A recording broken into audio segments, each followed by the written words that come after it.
We are here to bring a new type of news show.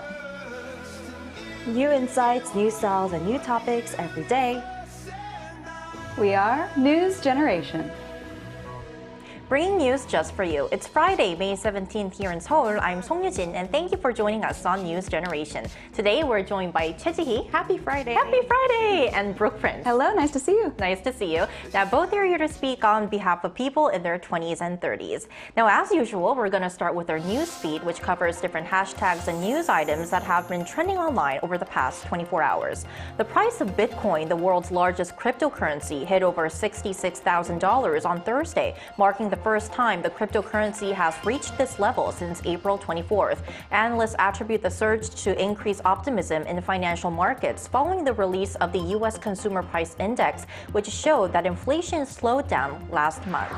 Now to the latest on the murder of a Korean man whose body was found inside a plastic barrel in a reservoir in Pattaya, Thailand.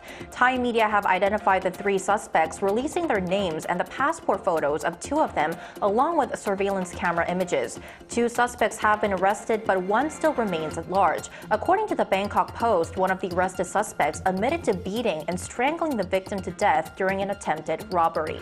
Now finally, back here in Korea, anticipation and buzzing about the British choreographer Matthew Bourne's adaptation of Romeo and Juliet. Now, Bourne's take unfolds within the Verona Institute, which is a unique blend of a boarding school and asylum catering to troubled youths. Now, Romeo, a rebellious newcomer, and Juliet, facing sexual abuse from Tybalt, a guard, find solace and connection through dance. Now, their story delves into themes of violence, mental health, and sexuality.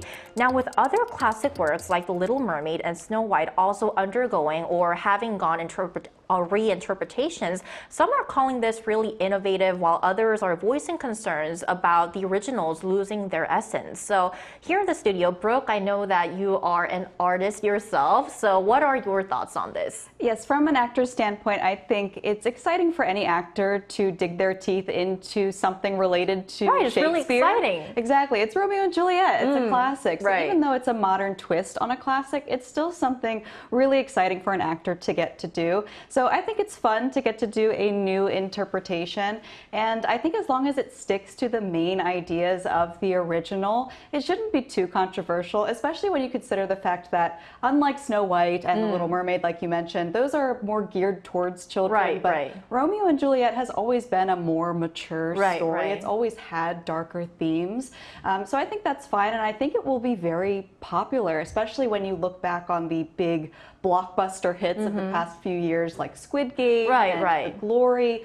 Audiences really tend to like these more intense themes, so I'm all for it. Right, and I think that these intense themes, and especially the ones that Romeo and Juliet, Matthew Bourne's production touches upon, is really relatable to us, especially the younger generation, which is why I also think that this production will become popular among more people as it unfolds. Now, Ji-hee, what do you think about this production or reinterpretation? Well, I totally agree that these new interpretations of the classics are quite innovative.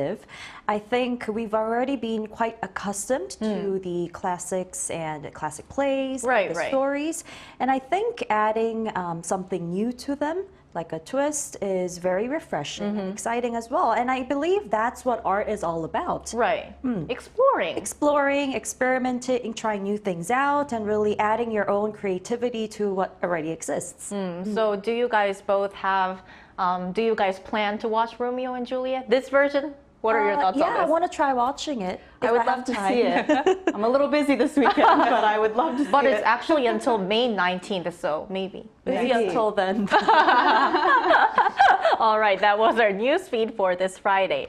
So now we're going to move on to our main discussion of the day. Now we're halfway through May, which is often called Family Month here in Korea. Now this month includes several family-related days, which we talked on News Gen, such as Children's Day, Parents' Day, and we also have Married Couples Day coming up next week. But have you ever thought about this most basic question? What does it mean to be a family? Well, let's start by taking a look at the screen. Traditionally, a family has been defined as a group of people united by ties of marriage, blood, or adoption, typically consisting of one or two parents and their children, or a group of people all related to each other. In the past, family referred to those connected by blood or legal bonds like marriage. However, today we are seeing new non-traditional forms of family emerging, with many calling for a broader definition of family. So today we're going to explore what it means to be a family in light of Family Month. And what really intrigued us on NewsGen to ask this question and prepare this topic was the news about the first lesbian couple in Korea to give birth. So to talk a bit more about their story, they welcomed their daughter last year. But what got even more attention was an interview they did with domestic news outlets. So Brooke, tell us more about their story, what they shared through these interviews. That's right. And I actually wore this rainbow sweater today in support of the idea that love is love. And I'd like to extend my congratulations to the happy couple. That's so thoughtful. We're going to be talking about Kim Hyujin and Kim Se-yeon, and they did make headlines as the first Korean same-sex couple to bring a child into their family, and to do so very bravely, openly, and publicly. And they said in an interview that when it comes to their definition of family, it's not so much about the biological component. It's about the love that they share between them. And I think that this idea of family really challenges what Korean society has thought of as family for many years. And I think that their story has started and inspired a lot of conversations like the one we're having today that really need to happen. Yeah, I think you mentioned a very good point. I think their story kind of raised this question about Korea's definition of family, because as you mentioned, Korea traditionally defines family as mostly being focused on blood, being tied by blood, but now these people are not, but they are actually bounded as a family. They call themselves a family. Now, although this couple had a wedding and they welcomed their child last year, what's kind of interesting is that they are not recognized as a family by Korean law. So Ji-hee, why is it? That's right. Well, so this couple got married in New York back in 2019, and they became pregnant after receiving a sperm donation from a fertility clinic in Belgium. So obviously they're not within our country, Korea. So despite giving birth in August last year, the couple is not legally recognized here in the country, where gay marriage is not allowed yet, and sperm donation is only provided to legal or common law heterosexual couples.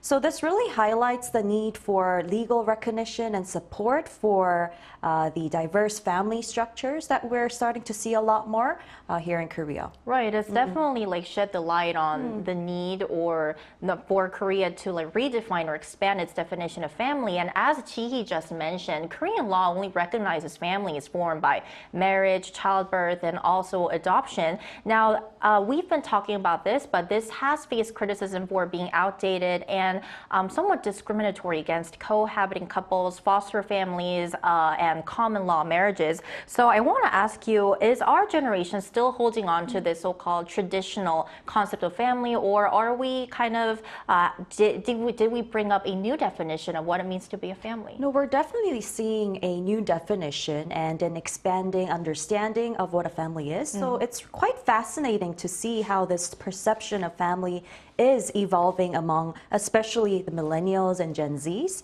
So if we take a look at the screen to find out a little bit more, according to a recent survey, 7 out of 10 individuals belonging to this particular generation believe that it's not necessary to be legally married or related by blood to be considered family. So this shift in perspective is quite significant because as you said earlier, especially in a society like Korea, we've traditionally placed great importance on marriage, and blood ties in defining family. However, that perception is definitely changing.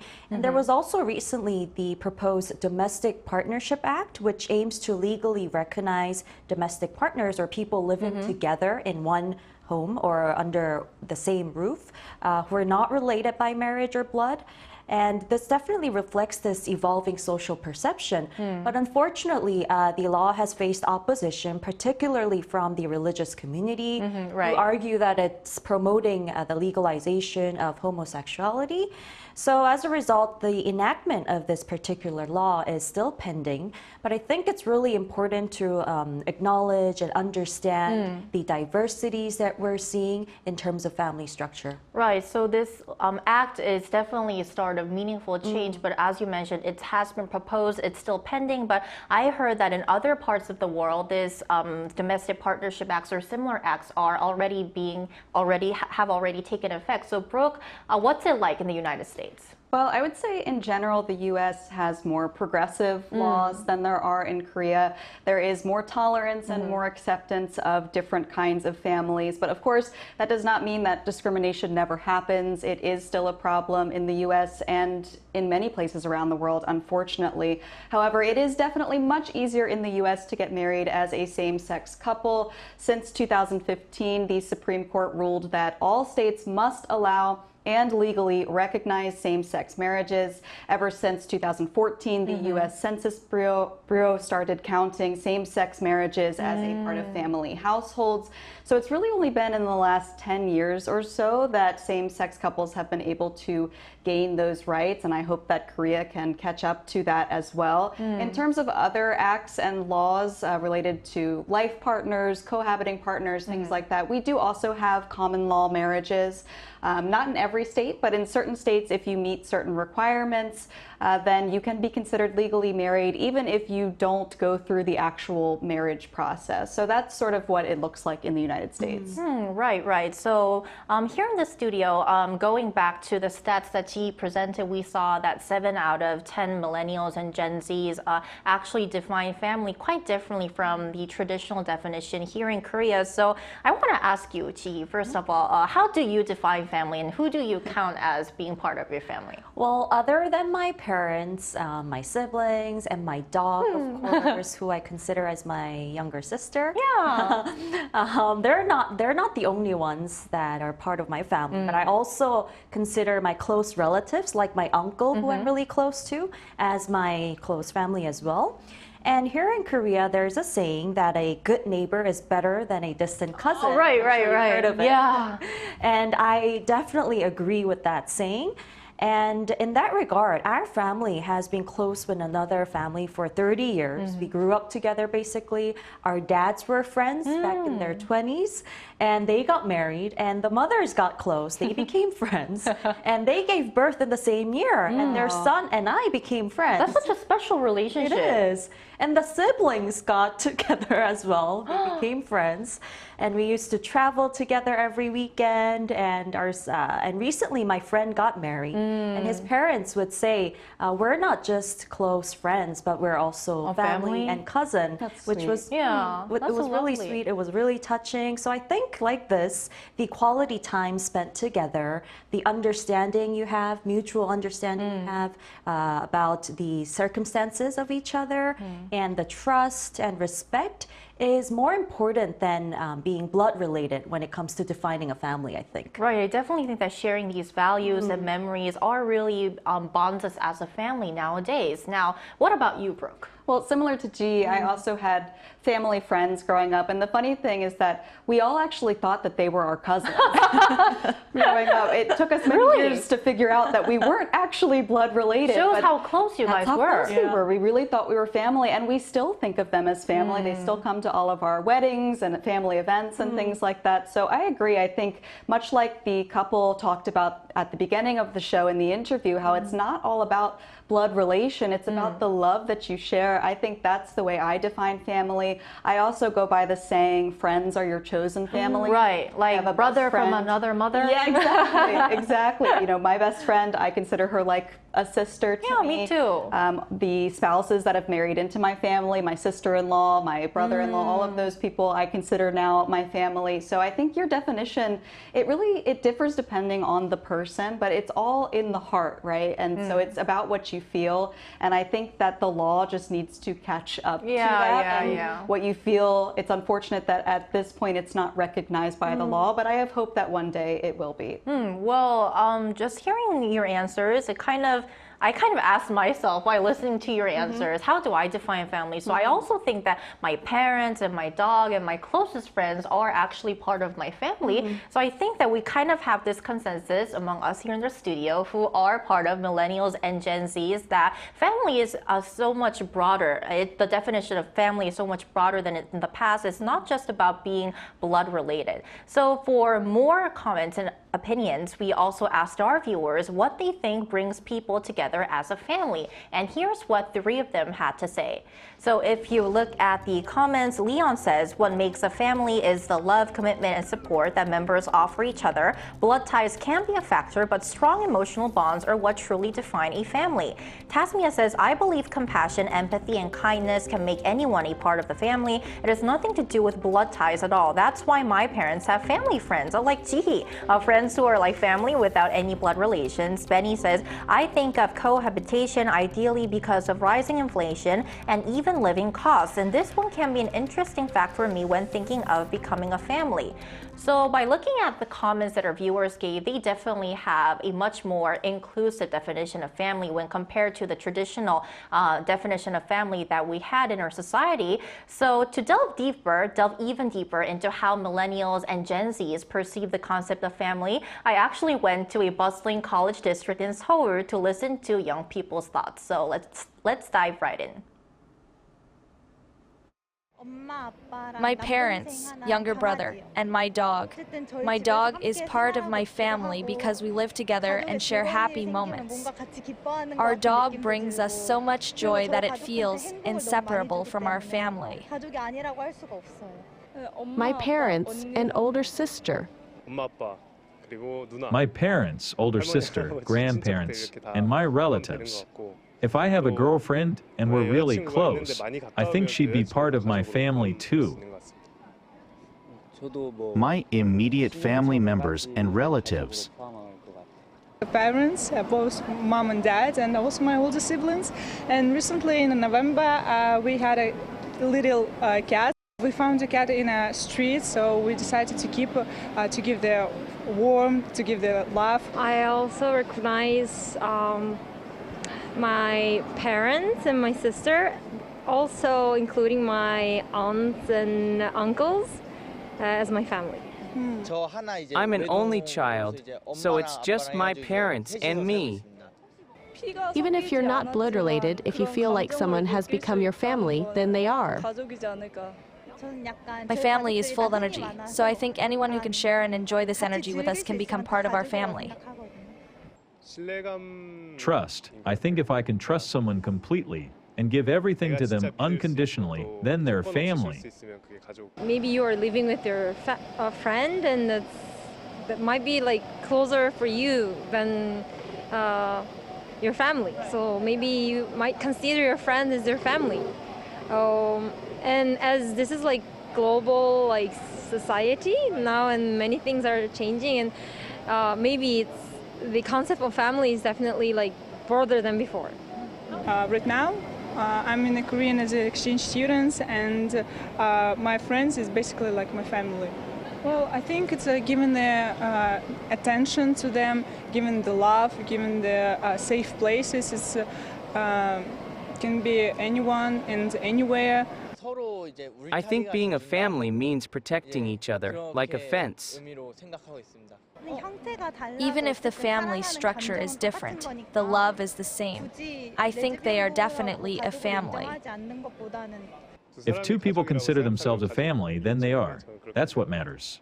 In my country, we do still have this problem because we didn't accept like a gay couple, and especially gay couple with their child. But why not if they love each other and they care to these children?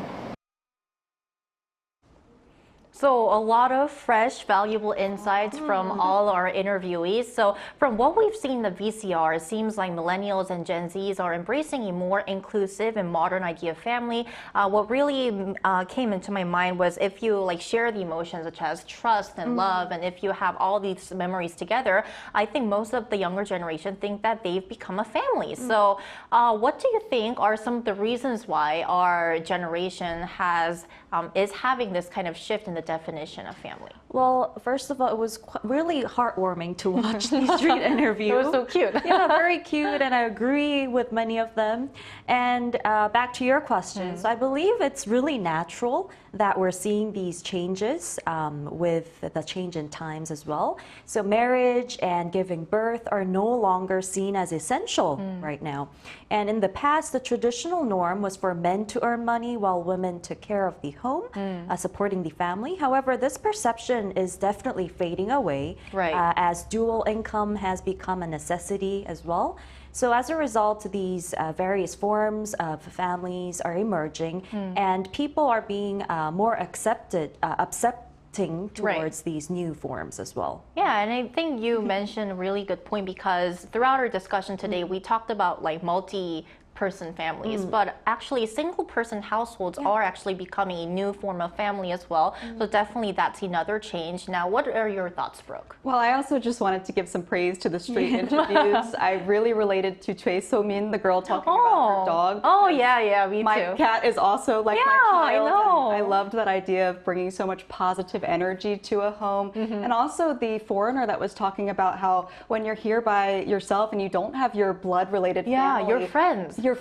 Your coworkers, everyone becomes your family members. So all of that was really touching and heartwarming to me, and also very encouraging to see how many people were so supportive of this loving couple bringing a child into their family. And I think all of that, seeing those interviews, shows us that there are changes happening to our society. And I think that's natural as time goes on. I mean, my parents got married at 19, which is crazy for me to think about. But in their generation, that was the norm. Whereas in our generation, it's more likely that people will wait to get married, whether that's because they want to focus on their career, or maybe they have to because of the economy. Maybe they want to save up more money before they have kids, or maybe just their ideas of a traditional household are changing. I used to think you have to get married and then have kids in that order, but maybe it doesn't have to be that way. Maybe I could be a single parent. Maybe I could adopt. Nothing is wrong with the way you choose to live your life and the way you choose to build your own family. Right. At the end of the day, it's your choice, and we're all family, right? And last but not least, do you guys expect some changes that will be made to the Korean society in terms of how it recognizes family? Yeah, although it may take some time, I think we will definitely see some changes, because we're seeing a lot of these exceptional yet scenario or cases that are becoming a lot more common these days, like the lesbian couple.